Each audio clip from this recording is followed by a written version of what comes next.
My cheating wife hired a hitman to kill me, but I outsmarted her and now she faces justice in prison. I despise the regular gatherings at the county club.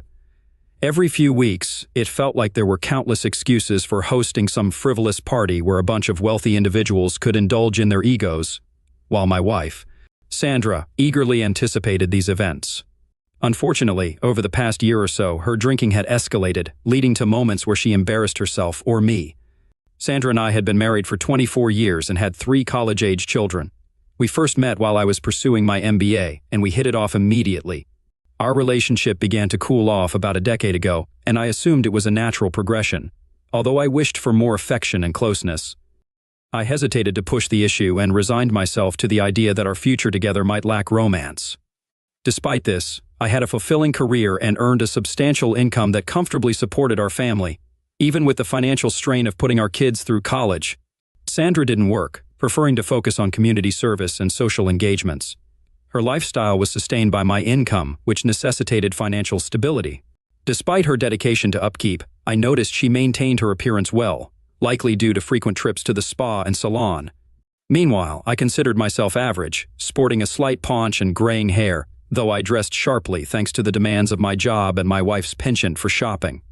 I excelled at my job, but deep down, I wasn't content. I yearned for something different, something fulfilling that didn't hinge on its paycheck. Additionally, I craved a change of scenery. Our house felt too large for just the 2 of us, and I loathed the expenses and time required to maintain it. Yet my wife adamantly dismissed any discussion of such radical ideas. She was enamored with her grand residence, the country club scene, and her affluent circle of friends. During one such social gathering, I meandered through the club, engaging in trivial conversations, feeling detached. As the night wore on, I lingered over my final drink while Sandra seemed to be ramping up her drinking. Her excessive indulgence was evident, particularly as she conversed with a group of local ladies. Approaching the scene, I overheard their discussion veering toward love-making topics, prompting me to retreat discreetly. Just as I was about to leave, Sandra's voice rang out louder than usual. "Hell, if it wasn't for Todd Mitchell, I would never have had any good lovemaking in my lifetime," she exclaimed, oblivious to my presence. The sudden hush that fell over the group indicated they had noticed me nearby. Caught off guard, Sandra turned to see me, her judgment clouded by the drinks. "Robert, I didn't realize you were here. You weren't meant to hear that, darling. I apologize. My mistake," she followed, with a few tipsy giggles, reminiscent of a young girl. The nearby ladies seemed unsure how to respond. Some quietly departed, while the rest remained silent. Sandra shot me a playful smirk, suggesting mischief. Setting my glass down, I exited the room and the club at a leisurely pace. Instead of heading home, I made my way to the airport and within 30 minutes boarded a commuter flight to Reno. I found Reno much more appealing than Las Vegas, shedding light on my relationship with Sandra. During my time in Reno, I gained insights that had previously eluded me. A weekend there promised further clarity. I switched off my cell phone and easily secured a room at one of the casinos, opening an account with $20,000 and swiftly earning a complimentary room. One interesting aspect of casino accounts is their exemption from federal regulations. No reports are mandated to the government for deposits, while substantial winnings must be reported. Deposited funds remain untraceable. Though not particularly interested in gambling, I admired their banking system. When I woke up Saturday at noon, I pondered my circumstances over a burger and fries. Reno appealed to me. Its comfortable climate, due to high altitude, gaming scene, and proximity to various amenities. Taking a stroll by the Truckee River, I reflected on failed marriages. While not contemplating a Reno divorce, I entertained the idea of tossing my ring into the riverbed someday. As I made my way back to the hotel casino, I noticed a real estate office adorned with various pictures in the front display window. Suddenly, the idea of owning a condo in Reno seemed sensible. Spending an hour in the office and another 2 driving around, I stumbled upon a small furnished unit that appealed to me. However, purchasing it while married posed a challenge. Fortunately, I arranged a discreet lease-to-buy agreement with a substantial deposit, a concept I initiated and the seller embraced. Taking charge of the family finances early in my marriage proved to be one of my best decisions. Sandra lacked financial acumen, content to leave bill payments to me while enjoying spending. That evening, I treated myself to a delightful sushi dinner before retiring for the night. I deposited an additional $10,000 from my Visa card into the casino fund. Despite the detested cash advance fee, a sacrifice I deemed worthwhile. The next morning, I rose early and savored breakfast at the casino restaurant, relishing eggs, bacon, hash browns, and toast. While leisurely sipping my second cup of coffee, I noticed my waitress sporting a noticeable black eye. Despite her attempt to conceal it, her efforts were futile. She appeared to be a pleasant woman in her mid-40 seconds, but her eagerness seemed slightly forced, suggesting she was new to the job. Although lacking the finesse of a seasoned waitress, her determination to excel impressed me. "Your name tag says Donna. Is that your real name?" I inquired. "No, my name is Dora, but Donna was the closest tag they had," she replied. "Well, Dora, I'll take another cup of coffee, and I promise a generous tip if you share the story behind the black eye." "Why don't I pour you a refill, and you can leave a smaller tip while I overlook your question," she countered. "Fair enough. It was impolite of me to pry," I conceded. Since I already had the condo key, I decided to gather some essentials to start setting up home. My first stop was the Silver Spur used car lot down the street, where I snagged a well-worn Focus sedan. Although it had seen its fair share of miles, it would suffice for local errands, even though I wouldn't trust it for long trips. Renting was an option, but I anticipated frequent returns, so I opted to buy. With a couple $100, I managed to acquire everything I needed for comfortable living, including a few changes of clothes. The remainder of the day was spent opening accounts at multiple casinos. I wrote checks payable to the respective casinos, and the funds vanished into my account without leaving a trace. By day's end, I had deposited $660,000 across 4 different casinos. I kept track of these transactions in a small pocket-sized notebook, recording the amounts, dates, and casino names. This served as a chronological record of my gambling losses over the weekend, despite not having wagered a cent. Given my reputation as a poor poker player, any losses in roulette, craps, or blackjack would be plausible. With 6 months to gather the down payment for the condo, I anticipated no issues. Hunger caught up with me as I realized I'd forgotten about lunch. By dinner time, I was famished. Opting for the casino restaurant where I had breakfast, I was greeted by Dora, my waitress, once again. "You're still here? Seems like a long day," I remarked. "I have to work double shifts to make ends meet." Rent turned out to be higher than expected here. "Care for a drink?" she replied. Preferring not to pry, I placed my order and maintained polite conversation. When she brought the check, she paused for a moment. "I apologize for my attitude this morning. I'm struggling to adjust to this place, and I'm feeling self-conscious about my eye. It's a parting gift from my husband when I mentioned divorce. Hopefully, it's the last. Thank you for the generous tip at breakfast." "It really helps," she explained, her smile tinged with sadness. Her words lingered in my mind throughout the night. That evening, I realized there wasn't much more I could do immediately. I needed to return home to attend to a few matters before proceeding further. Securing a flight back was no trouble, but I was uncertain about my plans upon arrival. The next morning, Dora was serving at the diner, and I managed to get one of her tables. When she brought the check after the meal, I approached her.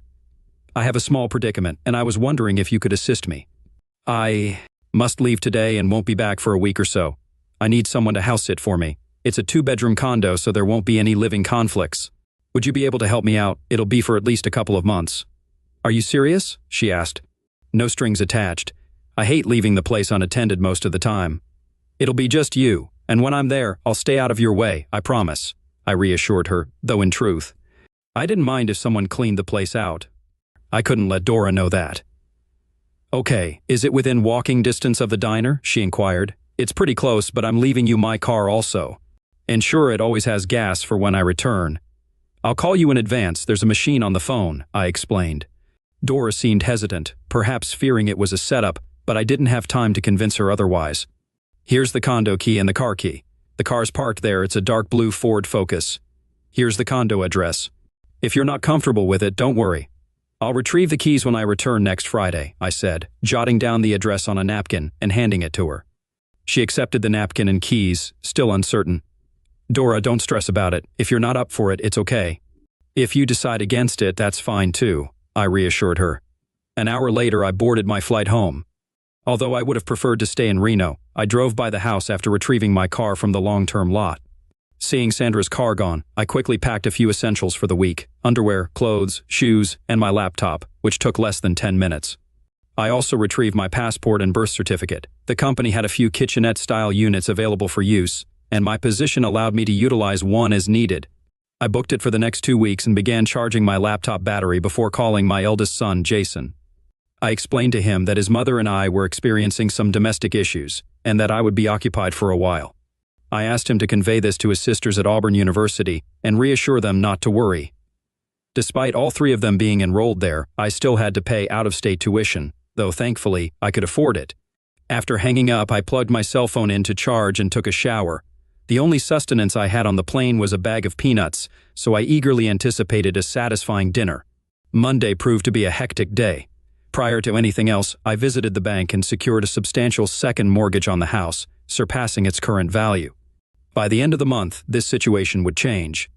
Directly from the bank, I reached out to Auburn University and arranged prepaid tuition for my children, wiring $240,000 to the school. This left me with a cashier's check of just over $200,000 to take to Reno. I cashed in 2 CDs, paying the penalties, and closed out my money market account. I opted to leave the credit cards untouched until the month's end. Realizing I was already running late for work, my loyal secretary greeted me with black coffee and a knowing smile. "Good morning, Mr. Terrell.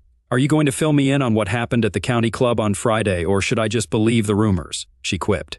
"Emily, the rumors are all accurate. Anything else you need to know?" I replied without hesitation. She responded, "What do you need me to do to assist?" "Get me all the information you can find on Todd Mitchell. I believe he used to work here, but I'm not certain. Arrange for my scheduled work to be handled by the staff and ensure any appointments or meetings I've set up remain unchanged. Any questions so far?" Emily left the office with a broad smile and a thumbs up, ready to tackle the tasks ahead. Initially, I had anticipated it would take several weeks to sort out my affairs, but now I realized it could all be wrapped up within a week. I promptly called my lawyer and scheduled an immediate appointment. Before leaving, I instructed Emily that I would neither be accepting nor returning any phone calls from my wife, and security was instructed not to permit her entry into the building. Jerry Proctor, a college friend of mine, was never fond of Sandra, making him the ideal candidate to handle my divorce. "I was at the country club on Friday, Robert, so I think I understand why you're here," Jerry remarked. "You're correct. I'm not trying to be sarcastic, Bob, but it's time you were right again. I thought I could endure it as long as I wasn't publicly embarrassed, but that changed on Friday. I need access to all your accounts and a couple of powers of attorney. I'll have my assistant prepare everything and give you a call. Is there anything specific I should be aware of?" I responded, "Well, Jerry, unfortunately, the events of Friday triggered something in me. I've developed a gambling dependence. I spent the weekend in Reno and lost a significant amount of money. I'm going back next weekend, and I fear it will be even worse," I confessed. "Gee, that's terrible, buddy. I assume you're keeping records of all these losses?" Jerry replied with a grin. "I have been, and I will continue to do so. It might be wise for me to send you copies of everything," I agreed. "Absolutely. You know, Bob, I don't think we should discuss this further," Jerry suggested. "You're right. Do you need anything else?" I inquired. "I'm good, Bob. Get out of here and handle your business," Jerry advised, handing me a financial worksheet to fill out before my next visit to sign the forms. It was then that I realized I had skipped lunch. Emily had a helpful sheet prepared for me, providing information about Todd Mitchell. She suggested I speak with Wilma Grimm in the personnel department before proceeding. Wilma, a longtime employee, always exuded confidence with her business. Suits and tightly pulled-back bun, making her slightly intimidating to anyone who encountered her. If Emily thought it was necessary for me to meet with her, it must be important. "Good afternoon, Mr. Terrell. Please have a seat," she greeted me, attempting to put me at ease, though it wasn't quite successful. It felt akin to being in a room with a strict nun teacher. Despite my status as a grown man in a significant position, I couldn't help but feel overwhelmed by this woman. She closed her office door before speaking. Emily briefed me on the situation. I don't indulge in office gossip, but I deal strictly in facts. 3 years ago, Todd Mitchell confided in me.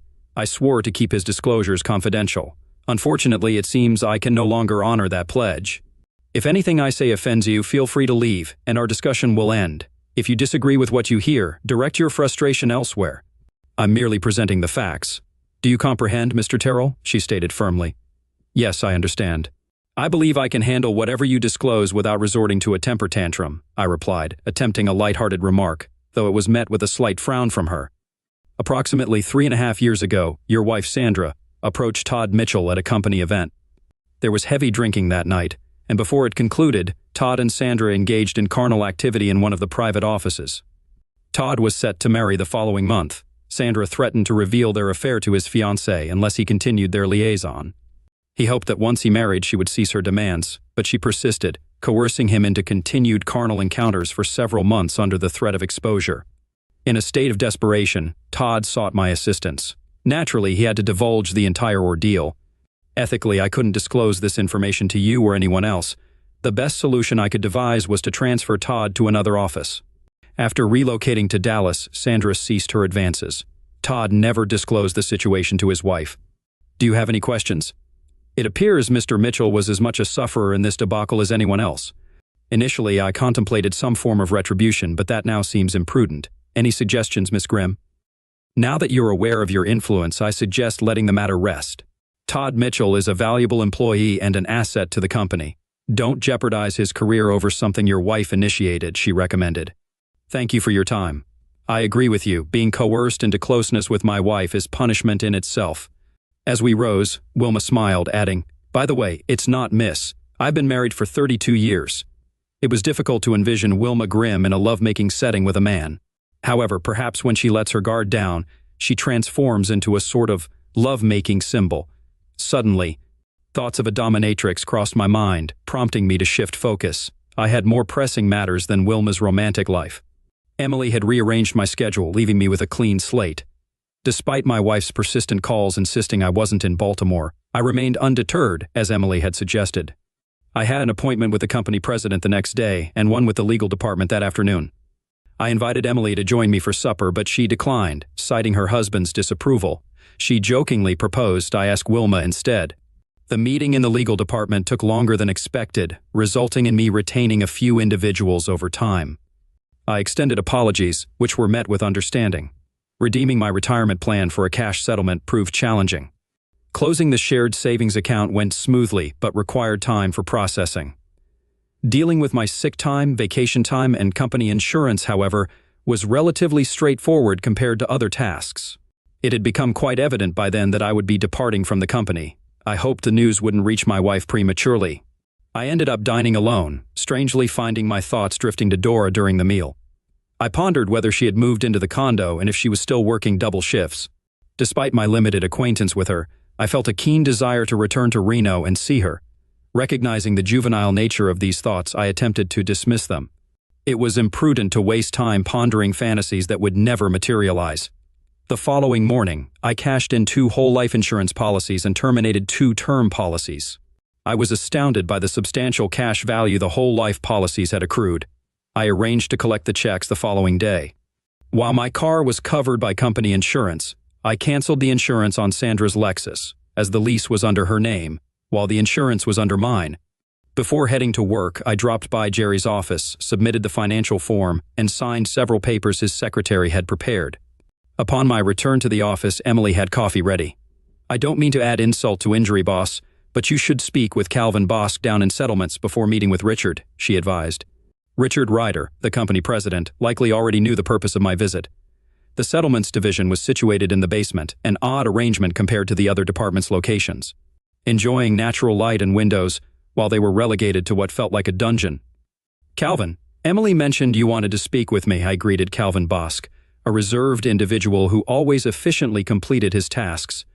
He led me to a secluded area. I've heard rumblings about tensions in your office. I'm not one for gossip, but I felt you should be aware of something.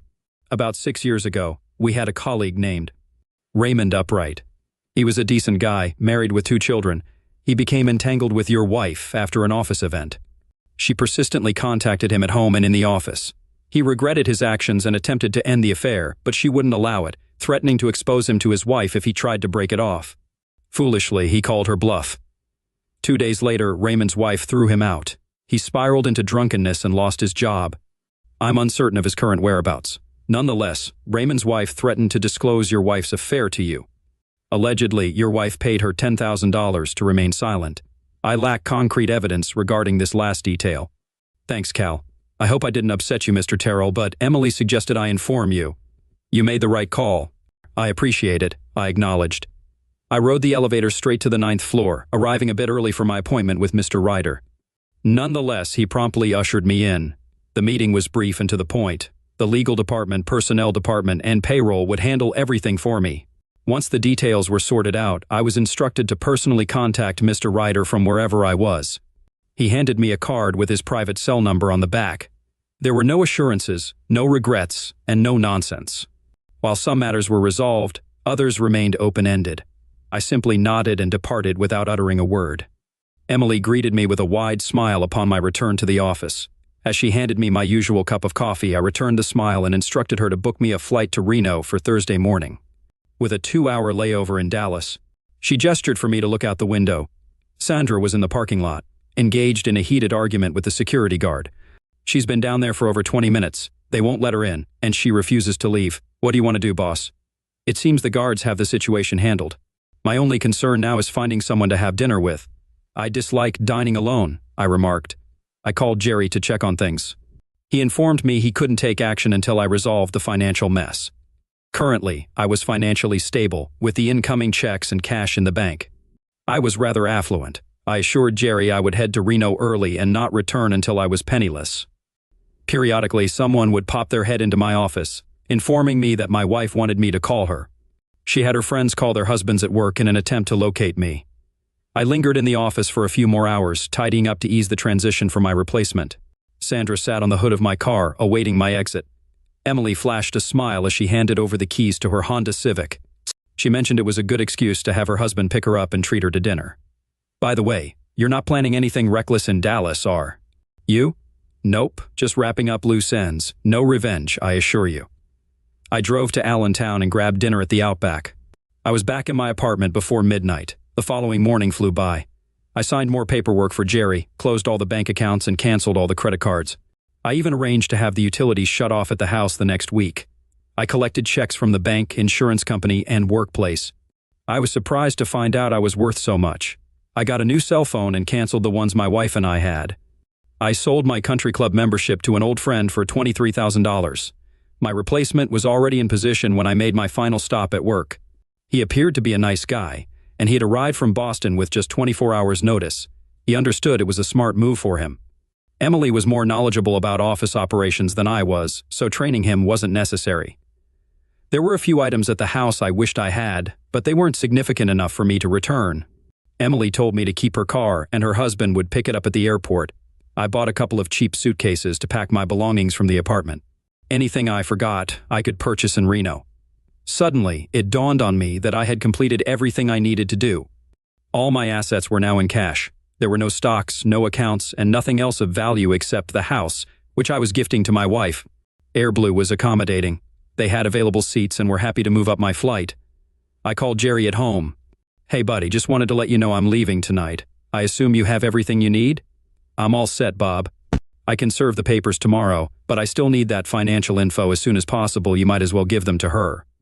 I'll start sending proof of financial irresponsibility soon. Be cautious, Bob. I don't want either of us in trouble. Sandra will probably get a fancy lawyer, maybe from Philly. He might bail if things go south. It's up to you. Jerry, do your best for me, but keep the bill reasonable. I'll be strapped for cash soon. Don't forget that. One more thing. Look into a guy named Raymond Upright. He might need a hand. Depending on the situation, I might be the one to help. Got it, Bobby. Safe travels, and keep in touch. I called the condo and left a message on the machine about my arrival later that night. I reassured her I'd call and not to be alarmed by someone at the door. At this point, I didn't know if she'd be there. I hoped so. It was strange. I hardly knew her, yet I hoped for some kind of relationship. For now, friendship would suffice. Her vulnerability made me cautious not to exploit it. I reached Dallas early enough for a leisurely breakfast. I was waiting in Todd Mitchell's office when he arrived, visibly displeased. Mr. Terrell, I'd say it's nice to see you, but that'd be a lie. We both know it. Relax. Todd, I hope you don't mind the informality. I'm not here to reprimand you. I wanted to let you know I understand your situation from before, and there are no hard feelings.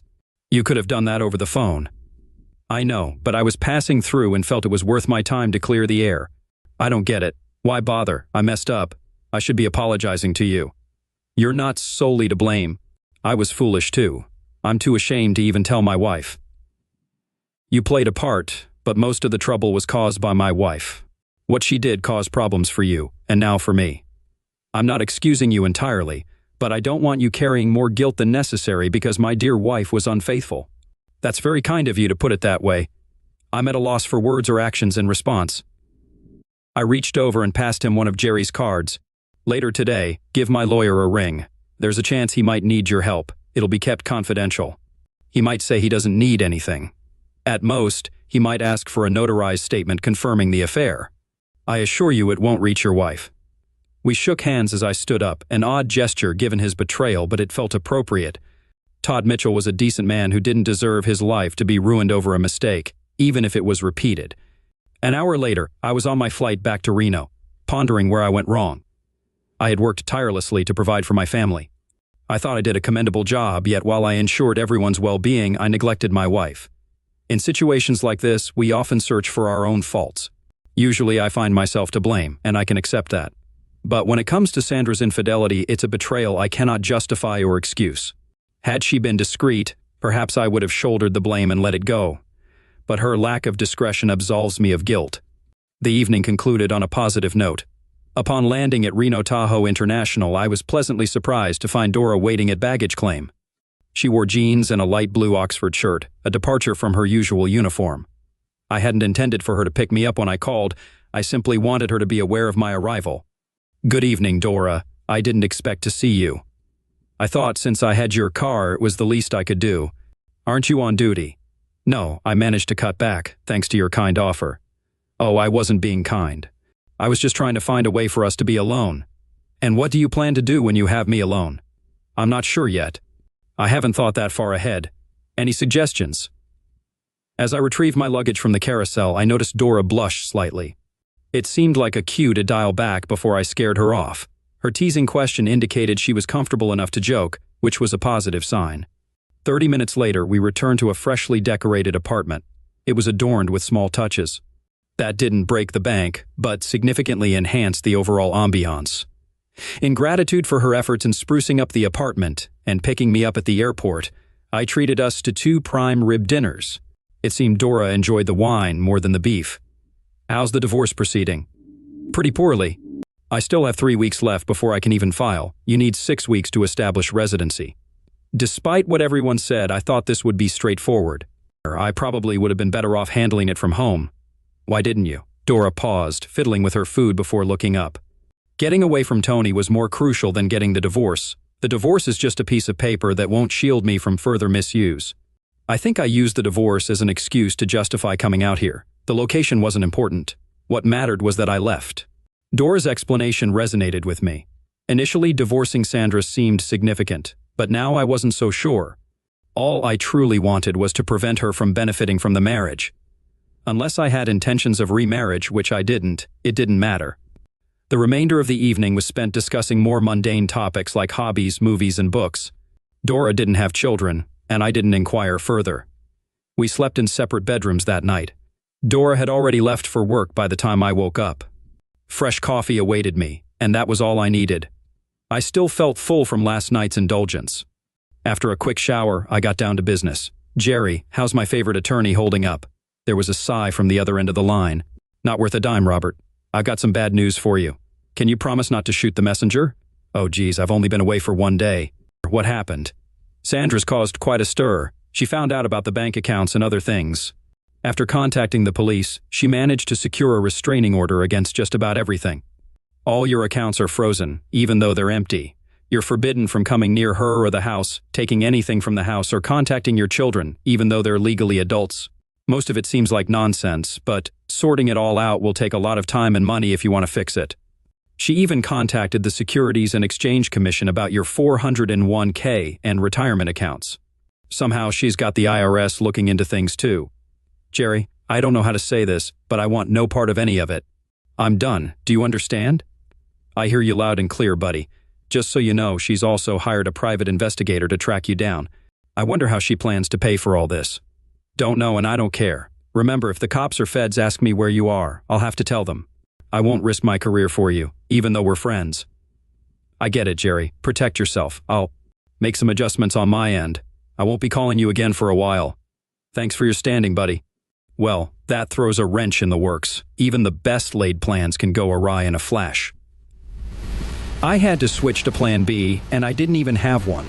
My brilliant idea to pretend to lose all my money in the casinos was shot down. I decided not to reach out to anyone else. Fortunately, Dora left me the car, which was a relief. I don't know how she got to work. I was left with a small duffel bag full of money and checks. I had to visit 6 different casinos to cash all my checks and exchange them for chips or credit. I was hesitant to go to the banks in case there was a hold or trace on anything. The casinos were more than willing to assist. By the end of the morning, I had everything deposited at several places in a bag filled with cash and chips. After a quick lunch, I initiated the withdrawals. Within 2 hours, all the chips had been exchanged for cash, and all the cash had been withdrawn from the casino accounts. I now possessed a substantial amount of money, and there were no problems or suspicious occurrences thus far. It took me under an hour to drive to Carson City. There, I rented a large safety deposit box at a small, inconspicuous bank and stored everything except $55,000, which I kept for incidental expenses. With everything now secure, I looked forward to another leisurely dinner with Dora to celebrate. I had a hunch something was amiss. Upon entering the condo, Dora was scrambling to rectify things that shouldn't have been disturbed in the first place. She immediately looked up at me, partly covering her face. "I'm sorry, Robert. It's my fault. I don't know how he found me, and I didn't realize he was following me until I arrived at the apartment. I should have been more cautious. I'm truly sorry." Gently, I lowered her hand from her face. Dora sported a new black eye and a swollen lip, along with a large bluish bruise on her right cheek. "Was it Tony?" She nodded, confirming. "He had his 2 brothers with him. They're out searching for you now. Tony instructed me not to leave the condo." "Where are they searching?" "I gave them the names of 3 casinos. They're clueless about your appearance. They're not thinking clearly." It was obvious we couldn't stay, and involving the police wasn't an option. We left everything behind, headed west, and spent the night at a small off-road motel in Grass Valley.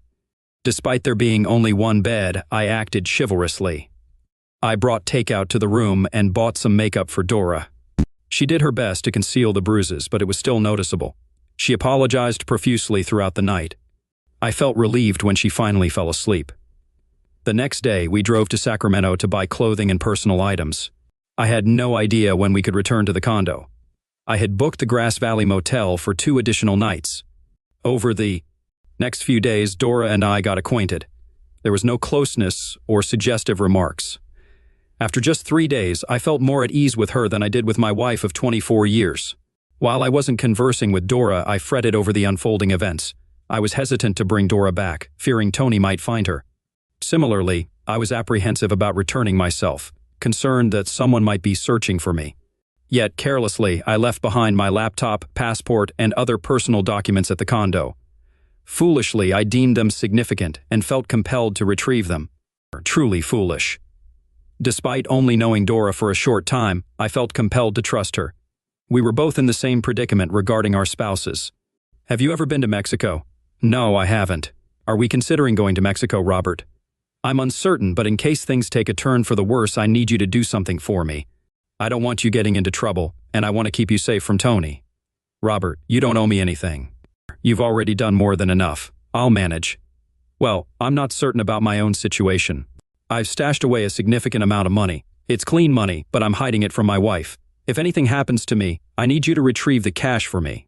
"Who's after you? You haven't mentioned anything about that. Did you do something illegal?" "There are multiple federal agencies and a private detective looking for me. If necessary, the local police will likely get involved. All I'm trying to do is safeguard some money for my wife." "What should I do with this money?" "I've been pondering that. Head to Guadalajara and wait for me there. Use whatever funds you need until I arrive." "How will you locate me?" "Visit the Libertad market for coffee every morning." "I'll find you. It's sizable, but I'll find you." "When should I do this?"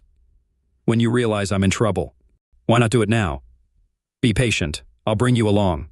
I'd prefer us to go together rather than separately. It feels safer that way." "Why can't we both leave now?" The conversation began to loop, so I disregarded her. I didn't intend to be rude, just eager to proceed. 2 hours later, we crossed the pass and arrived in Carson City. Dora's name was added to the access for the safety deposit box, and she received her own key. Upon returning to the condo, I parked half a block away. The complex had a lower-level parking area beneath the units, open but covered. I instructed Dora to wait in the car until I confirmed there wouldn't be any issues. What kind of problem? I had no clue. Given recent events, anything was possible, and it unfolded as I wandered through the parking lot. "Robert Terrell, turn around." He was a slight man, somewhat wiry. The lengthy leather coat he sported seemed more odd than menacing. He lacked the demeanor to pull it off. However, the sizable black Weapon in his grip compensated. Do we know each other? A broad grin stretched across his face as if he took pride in revealing his identity. I'm Lo, your wife sent me. All right, what do you need from me? I require your wedding ring and your wallet. The wedding ring I understand, but why the wallet? I need to make it seem like a robbery. Make what appear as a robbery? Your wife hired me to eliminate you, Mr. Terrell. I hope she paid up front because she's broke. What do you mean? That marked the end of our dialogue. From afar, 3 burly Italians, clad in lengthy leather coats, emerged. Bobby Terrell, we need to have a word with you. Tony was particularly vocal. Their abrupt arrival caught Lo off guard. As they noticed the firearm in his hand, all 3 reached for their own concealed weapons. I hurled myself over the concrete barrier toward the exterior of the parking lot. Lo temporarily lost interest in me as I dashed along the building's side toward the car. Gunfire reverberated off the garage walls. Glancing up, I spotted Dora racing down the street and 2 suited men exiting a black SUV across the way. It was evident they were federal agents, presumably awaiting my arrival. The shootout provided a distraction, allowing me to flee the area. Dora and the car were nowhere to be seen. There was no chance I was returning to that condo. I didn't care who shot whom in the parking garage. I just wanted out. What I knew for certain was that 3 different factions were after me for various reasons. It was clear to me that I needed to lay low for a while. While I had over $4,000 on hand, catching a bus to Carson City to retrieve my money wasn't a viable option. I was too much of a target at the moment. Yeah, hot is the right word for it. I was just trying to escape from a wife who betrayed me. What had gone wrong? Why was my wife attempting to have me eliminated? Perhaps she hadn't realized there was no longer any insurance payout. I had overestimated her intelligence. That was my blunder. So I took a bus to San Francisco. A grand doesn't stretch far in the city by the bay. The first 1,000 secured me a social security number and an ID, allowing me to seek employment. I found a modest room with shared facilities and landed a job as a waiter in a discreet eatery. After about a month, I was earning enough to sustain myself and was becoming quite adept at waiting tables. Some patrons even requested my section. I hadn't kept up with my cell phone payments, and the service had been cut off since leaving Reno. I hadn't used it anyway. It only cost me a few bucks to set up a new prepaid service with 50 minutes of airtime. I wanted to reach out to Dora, but I had no clue where she was. So I decided to call Jerry. Hey Jerry, it's Robert. Just wanted to touch base. Bobby, good to hear from you. Things are still chaotic, but not quite as you might expect. Where the heck are you? None of your business where I am. Last time we spoke, I was besieged by unsavory characters, all wanting something. Am I still a marked man? Well, most of that mess cleared up, especially after Sandra got arrested. From what I gather, the IRS is still pursuing payment on 401k assets. Apart from that, things are looking up. What do you mean, Sandra was arrested? I thought you of all people would know about it. Ever heard of a guy named Lester Lowe? Yeah, I briefly met him about 3 months back. He was attempting to off me when we were interrupted by some other fellows who had a bone to pick with me. While they were arguing over who would get a shot at me, I slipped out the back door. How does he tie in? Sandra hired Lowe to take you out. Lowe got seriously injured in Reno and spilled everything to the cops. He claimed Sandra was stiffing him on a $10,000 contract, so he squealed. Believe it or not, the cops bought it and slapped her with charges. She's stuck in jail awaiting trial because she can't make bail. Jerry, I'd consider helping her out if she hadn't tried to have me bumped off. Her parents should bail her out, not me. Let me see what I can do, Bobby. No one seems too interested in you right now. Want me to restart the divorce proceedings? I think we have solid grounds this time. Might as well. Divorce would tidy things up, though I couldn't care less at this point. I've kept all the paperwork. I reckon I can still use most of it. Oh, forgot to mention, your kids all returned home when Sandra got in trouble. They were worried initially, but lost interest once the truth came out. They want you to reach out and reassure them you're okay. I'll contact them as soon as I can. How'd your money laundering plan pan out? Not worth a lick. Lost control and lost touch. I'll try to check on it next week, Jerry. Sometimes even the best laid plans fall flat. Okay, stay in touch, buddy. One more thing, Jerry. Did Sandra ever say why she wanted me dead? Not that I know of. I figured it was for the insurance, unaware that you'd canceled. I touched base with the kids, and everything's fine. They felt better knowing their tuition was prepaid. They were curious about what went down between Sandra and me, but I couldn't bring myself to spill the beans. Some things will have to wait. I borrowed a car and drove up to Carson City. The safety deposit box turned out to be empty. She could have left a note at least. I couldn't really gripe since I gave her the key and access. Did she head to Guadalajara, or did she find a hideout beyond my reach? There was only one way to find out. In my San Francisco neighborhood, there were several small travel agencies, most specializing in group tours for like-minded people, which I didn't quite fit into. Finally, I found a tour to my favorite Mexican city. With a last-minute cancellation, I could snag it. It was the first time I had to scrape together enough money for something. The trip wasn't overly pricey, I just didn't have much cash. I felt at ease since a few guys from the restaurant were on the trip. Most signed up for side trips, but I had other plans. The first 2 days were a letdown. The Libertad market was larger than I anticipated. In hindsight, it wasn't the best choice. I hated to entertain the idea that maybe Dora had taken my money and jetted off somewhere more exotic, perhaps Bangkok or Tahiti. There was enough money in that safety deposit box to live almost anywhere. I was torn between waiting for her to pass by or searching for her. I ended up doing both. By the third day, it was getting dull. "About time, Robert. Where have you been?" I turned and saw Dora, hands on hips, wearing a wide-brimmed straw hat with a red band. I didn't say anything. I walked over and kissed her for the first time. Don't know why I hadn't done it earlier.